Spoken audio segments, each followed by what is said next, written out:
Little face-off here.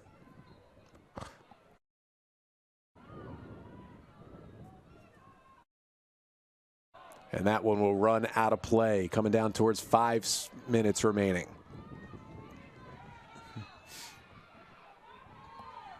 An exciting finish coming up in Babson against Wesleyan. It's 1-0 with 3 seconds left, and Wesleyan has a penalty corner coming up. One last chance to keep their season alive and send that game to overtime. The winner of that one will get presumably the Blue Jays in the NCAA semifinal next weekend in Hartford, Connecticut.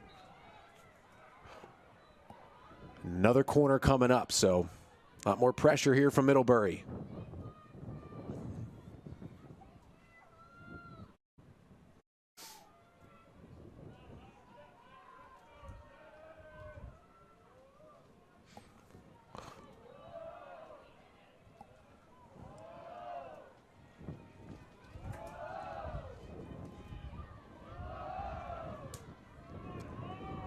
Again, still a player down for Middlebury with that 10-minute penalty to Lily Stockwell.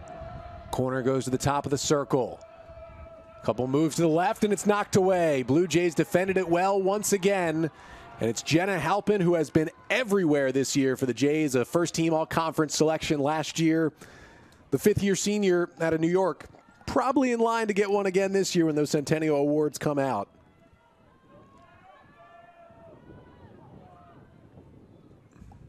Still here at Hopkins, going for a master's in civil engineering. Halpin with one last season, trying to finally get that national championship.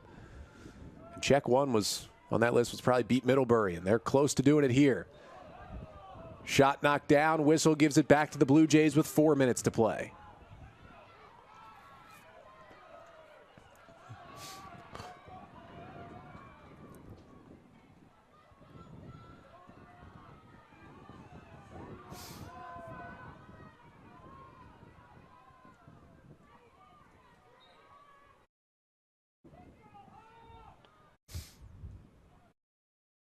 Little collision there. Repka has it.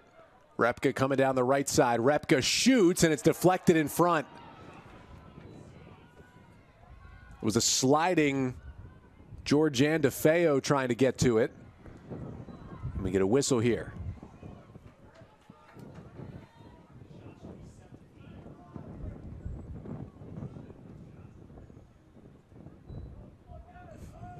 Now another corner coming up. So this has been much more like the Middlebury we've seen all season and that we saw yesterday in these last couple of minutes. But this has been about a 3-minute stretch with multiple corners. They've had pretty much all the possession. However, they got to find the back of the cage 3 times in 3 minutes and 21 seconds.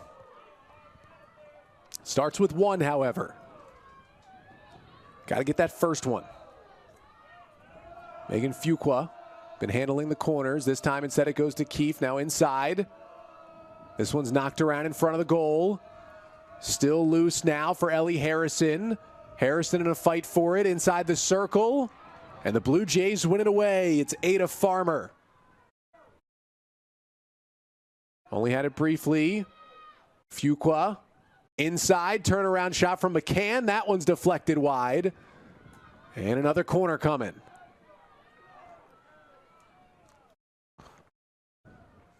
In one of the other quarterfinals, it's gone final. Number 3, Babson, has defeated number 7, Wesleyan, 1-0.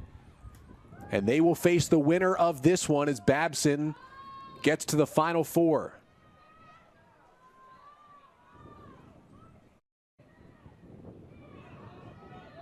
Babson, along with the Blue Jays, another one-loss team. They're 21-1, about to be, or now 22-1, I guess I should say, this season. Oh, that one rolls right under the stick of Grace Keefe. Not what the Panthers were looking for with under 3 to go. Now the Jays looking to break away. They've got numbers. Trying to put the finishing touches on this one. It'll go ahead to Didi Gola. Gola, just enough speed to run it down. Gola flips one up into the circle and punched that one up too high. It's back over to the Panthers.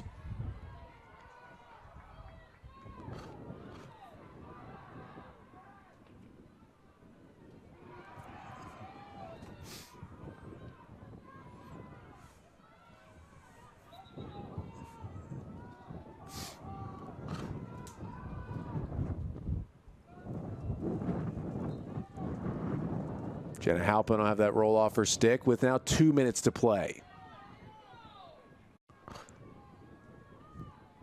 Tufts still leading Bates 3-1 with about a minute to go. Looks like Tufts is going to get themselves to the Final Four as well to join Babson and Johns Hopkins. And we did finally have a goal in our fourth quarterfinal. Christopher Newport has taken a 1-0 lead over Salisbury with under 5 minutes to play in that one. Fun day of NCAA quarterfinal action here on a Sunday. But you have to think a lot of the eyes of the field hockey world are on this one to see if Middlebury could keep the run alive. Today was just not their day. Struggled to defend the corners, issues with penalties. Just didn't have the offensive firepower we even saw yesterday in the overtime win over Endicott to keep their season alive. Jays got goals from Knockolds, Albano, and Coward. One each in the first 3 periods was enough, all off penalty corners. Kilgore and Lapidus both played well in goal for the Blue Jays. Only lost 1 game all year, has Johns Hopkins. Second game of the year, 5-3 against that Christopher Newport team that may be on its way to also getting to the Final Four. That was back in August. And since then, they've won 19 straight and about to make it 20. As I mentioned, a little bit of an unusual down-ish year for Middlebury. Yes, still in the top 10, but 5 losses, their most in a decade. And one of the great runs in just college sports, quite frankly, is going to come to an end here today in Baltimore. Hopkins, too talented, too hungry. They've seen their seasons end too many times against this same Middlebury team. The greatest dynasty in field hockey history is over. Johns Hopkins takes down Middlebury and heads back to the Final Four.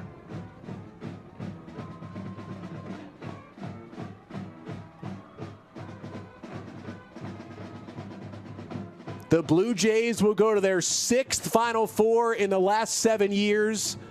And this time, for the first time, the Panthers will not be there with them and will not be there to end their season. As Hopkins celebrates here at Homewood Field in front of the home fans, a 3-0 victory over Middlebury.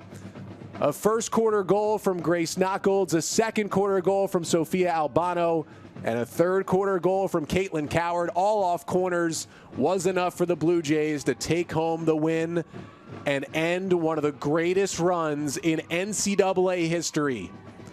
Middlebury had come in winning 7 consecutive national championships in Division III NCAA women's field hockey.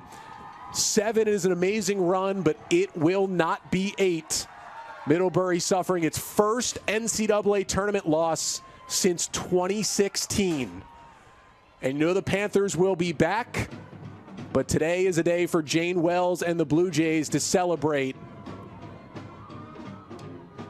They were the better team this season. They were ranked higher than the Panthers, but until you saw Middlebury actually lose in the NCAA tournament, you almost didn't believe it would ever happen.